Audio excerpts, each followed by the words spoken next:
here at Nooga Radio. David Tulis. We argue for a local economy and the free markets in Chattanooga and beyond. And part of it, of that argument, is the whimsical theory that we are Nooga-centric. We are the center of the world, as it were, taking into account the fact that we are built in the flesh, made in the flesh, and exist in time and in space. And so because we're here by God's providence, the Chattanooga and Hamilton County and places beyond where you may be from are the center of the world and the most important places of all. More important than Nashville, more important than New York or Baltimore or Washington or Brussels, and places of great touristic interest. David Tulis here at 92.7 and 95.3 HD4. That is to say, digital high definition, digital. Sam, Jordan, what does my listener need to know about the Summer Cares program? Well, good morning, David. We're broadcasting live from down here at the Community Kitchen on 11th Street here in downtown Chattanooga.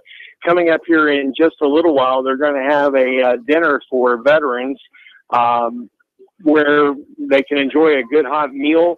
And then the Summer Cares program, which you had Summer Essex and Chrissy Essex on earlier in the 9 o'clock hour, are going to be handing out shoe boxes. They're various size shoe boxes that has got contents inside. They've got hand warmers, they've got toothpaste, toothbrush, comb, all kinds of various things. And then also there's some police throws. Say that one real quick.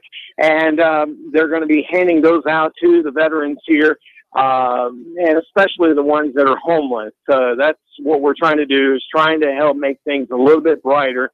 This is an 11-year-old female that goes to Alpine Crest Elementary that, wanted to do something to give back to her community. And Summer Essex decided, why not try to help the veterans, and especially the ones that are homeless. There's quite a bit of a homeless situation here in downtown Chattanooga, and you see it as you're in the downtown area, especially in the neighborhoods here around the community kitchen. And so Summer decided, she wanted to help give back to her community. This is an 11-year-old. Now, if we took that to heart, especially with me being in my 50s, this is a commendable thing, trying to give back. And we've got a lot of shoe boxes here where people have donated items in the shoe boxes. You can donate these items, drop them off at the Sonic on the Hickson Pike or at Alpine Crest Elementary, Greg's Sandwich Works on Brainerd Road, and, of course, at Nooga Radio, right below Goss Insurance, across from Bojangles there on the Hickson Pike as well. And we're going to be back here on December 15th, also doing this again on that date. Santa Claus is going to be here as well. But today, with tomorrow being Veterans Day and everything, we wanted to do this specifically for the veterans in our community and working with the Community Kitchen. So right now, there's a lot of activity going on as they're preparing for this luncheon for the veterans and stuff. If you're a veteran, would like to come on down, do so. We're right here on 11th Street in downtown Chattanooga. Sam Jordan reporting live for Nooga Radio 92.7 and 95.3 HD4. We do thank you, Sam Jordan, for joining us and giving us a word about the Community Kitchen event. It starts at 11 today, and it is in favor of veterans. It is the Summer Cares program, and it is seeking to bring to veterans who are often men in distress, often homeless. There are about 600 of them by one estimate in the Chattanooga area, men who are, you might say, of troubled spirit, and the Summer Cares program seeks to find them and give to them just ordinary routine items of the kind you rarely think about. You, my listener, that would include socks and gloves and toboggans, hand warmers, dental floss, things like that, soap, shampoo, and snacks, chapstick, maybe a small Bible, maybe a blanket, maybe a deodorant stick or combs, things of that kind that we're trying to have you, the man who matters, provide for these veterans. Tomorrow being Veterans Day, keep in mind some of the larger questions that we raise here as we defend local economy, as against national economy, where we argue for peace and a voluntary, decentralized, horizontal society. And the wars in which these men fought were to bring to other parts of the world the vertical military hierarchical society where those with power and law and the best guns with rifled barreling are at the top. Now, we say all that, and we want to move on. Do thank you again, Sam Jordan, for bringing us up to date on the Summer Cares program, which it has part 2. Just by the way, it has part 2, December 15th, also at the community kitchen. But we'll bring you up to date on that as we get a little clearer. Now, there's an artist here in Chattanooga, in the Chattanooga area, that I want to which I want to introduce you. Her name is Ruth Pearl, and hi, David. Hi, Ruth. How are you? Glad you're here. Thanks for joining us this morning. I met her at the Incline event where it was kind of a street of art for a couple of days, and she was there busily painting. As I hovered about her with my camera and phone, she was busily painting a young woman with a harp, and it seems to be something, Ruth Pearl, that you like to paint. Tell us just a little bit about yourself and how you've come into the country, and we'll be talking about some of the work. But go ahead, tell us who you are, Ruth Pearl. Well, I've been in the States since 1990. Before that, I'm originally from London, England, and we spent 10 years in Africa. That's Kenya and South Africa. And then we came to the States, first to Ohio, and then we were in Augusta until recently. And in the beginning of February, we've moved to the Chattanooga area, which I hope will be our very last place to live. This is a beautiful area, very inspiring. I'm very happy to be here.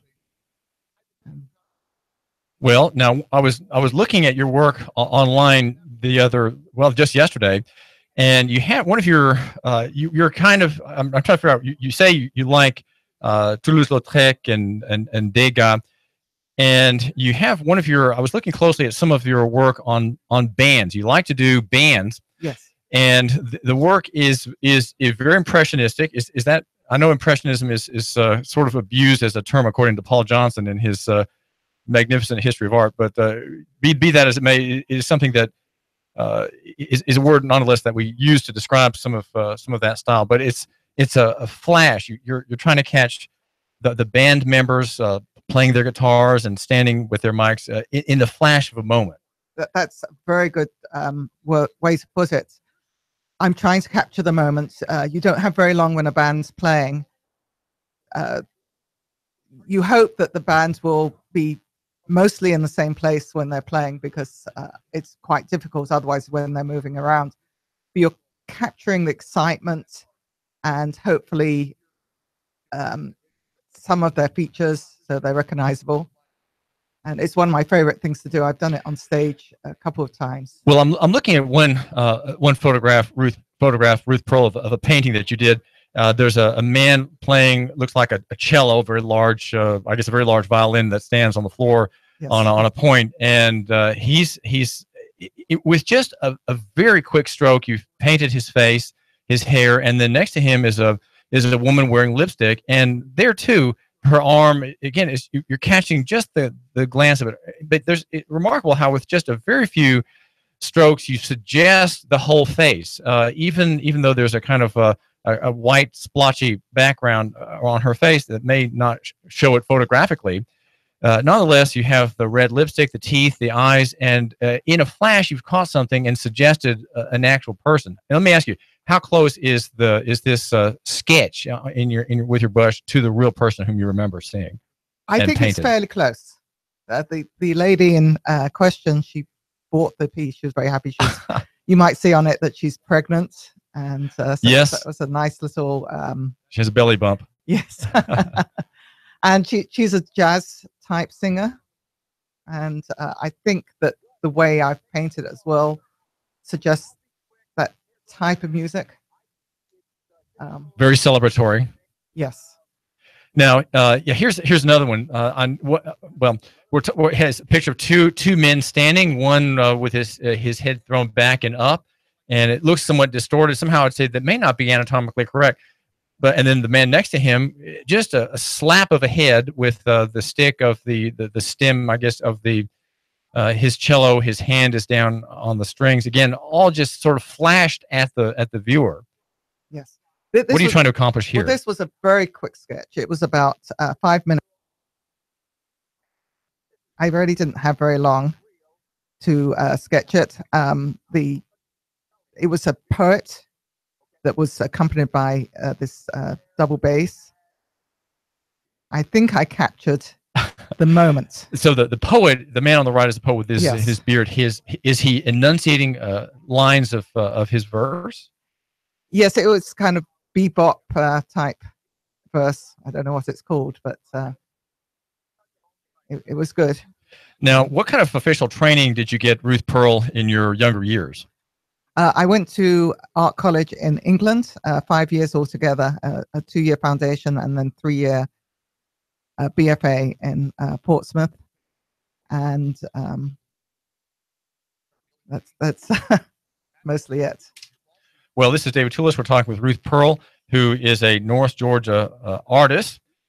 And we're glad you're giving us just a couple minutes of your time here. We're at Nooga Radio 92.7 FM. And I want to ask Ruth Pearl now about another painting that I'm holding up for my viewer on YouTube.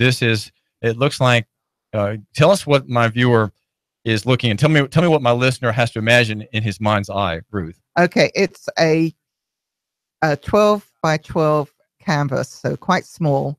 And on it is a boy about 4 or 5 in a boat and a little girl that's climbing into the boat. The boat is red, and much of the rest of the painting is in whites and blues. And it's a picture that I did from a photograph we took of our children just before we were leaving South Africa. It was taken in Cape Town. So it has special memories for me. And the interesting thing about this particular painting is that the photograph was mostly upside down when I painted it, which is quite a good trick. Why would you do that, or why would you let that be done to you, Ruth Pearl?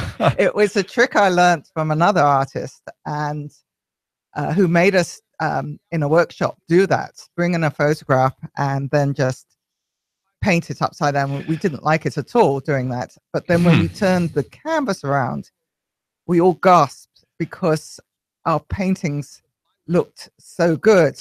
Because when you do that, you're not focusing on what you're painting, you're focusing more on the shapes and on the colors. When the image is upside down, you're not relating to it as a narrative or as a story or as a human being. You're viewing it, if it's upside down, it's just a composition of colors and textures. And so that in other words, you're disconnecting yourself from the human contact in the image. Yes. And I mean, I was turning it the right way around in between, but it's quite cheating.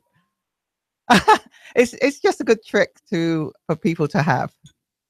Well, now here's one that I want to ask about. It is a larger image with a frame. We're holding it up here before our viewer on YouTube. Sorry, we're obscuring the artist behind it, but I just want you to take a look at it. It's a man in farmer's pants standing next to a red pickup truck. Looks like there may be some kind of folding furniture in the back of the truck. He's smiling, and he has a very kind of friendly appearance. Green background of the trees just behind him. Who is this man, and why should the buyer of this painting, Ruth Pearl, who doesn't know him, how does the buyer connect with this man and what you're depicting in this frame? I hope that I'm depicting the beautiful character this man was. He came, the Tennessee Valley's news talk leader. Go ahead. Sorry.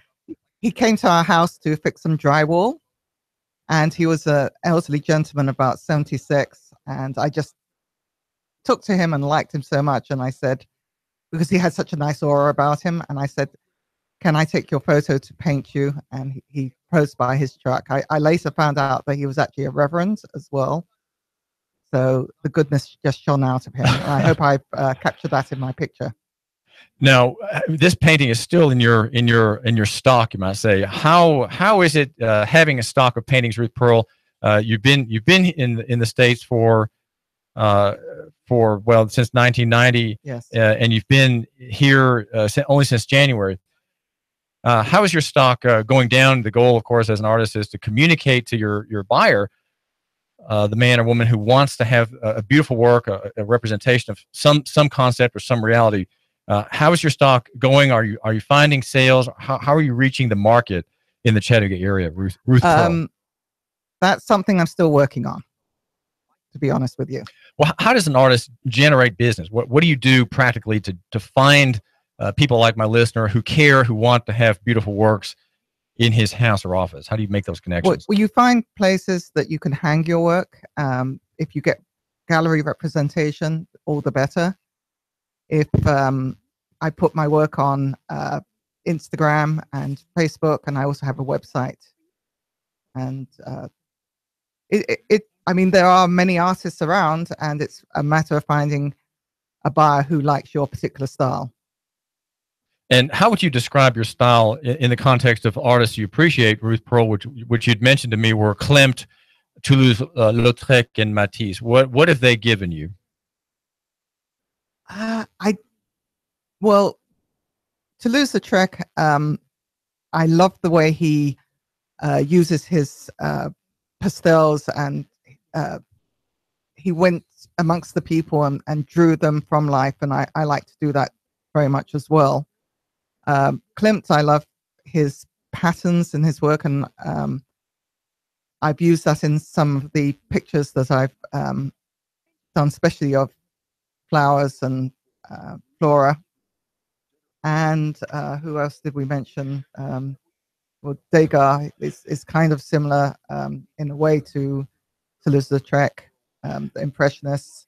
And these were artists who were all outside the salon, that is to say, outside of Paris, the establishment art world, which had more, you must say, much more realistic, even more photographic oriented presentation. They were kind of rebels. And Toulouse-Lautrec, who had a deformity, was a very short man, and often his paintings looked up at the people he presented, and they were often very low life, nightlife kind of people, the poor, the vagabonds, and he magnified them not just because he was small in stature, but because they became grand and very human. These artists were very interested in the humanity of ordinary people. They had, you might say, a kind of democratic ideal, perhaps. Well, yes, because up to then, well, not necessarily up to then, but earlier in time, painters were for the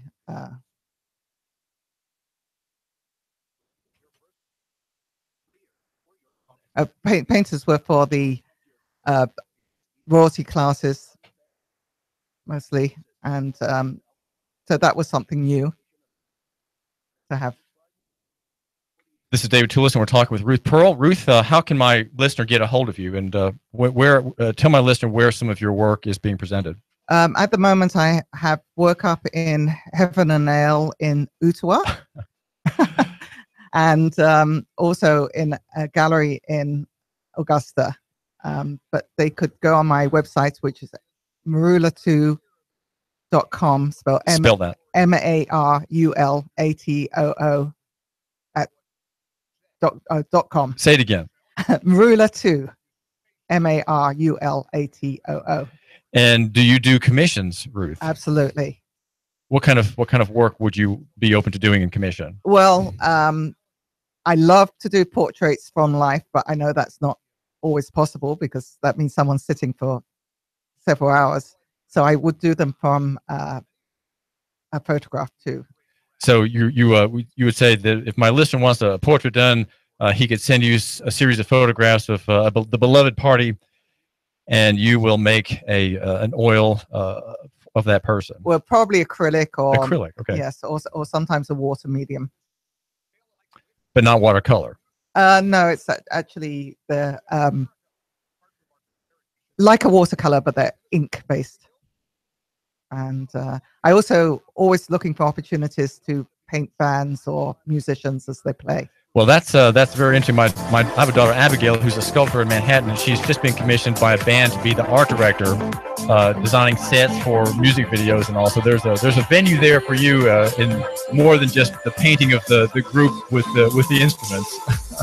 Fabulous. if they propose it. Well, Ruth Pearl, thanks for joining us. Thank you very much, David. This is David Tulis, 92.7. We are live on Facebook, live on YouTube. We argue for loving your neighbor and buying local. We're brought to you by the website for the man who matters. The website for the man who matters, that's Nooganomics.com. Free markets, local economy, and liberty. David Tulis. Traffic, news, and information. Nooga Radio. Digital FM 95.3 HD4 and 92.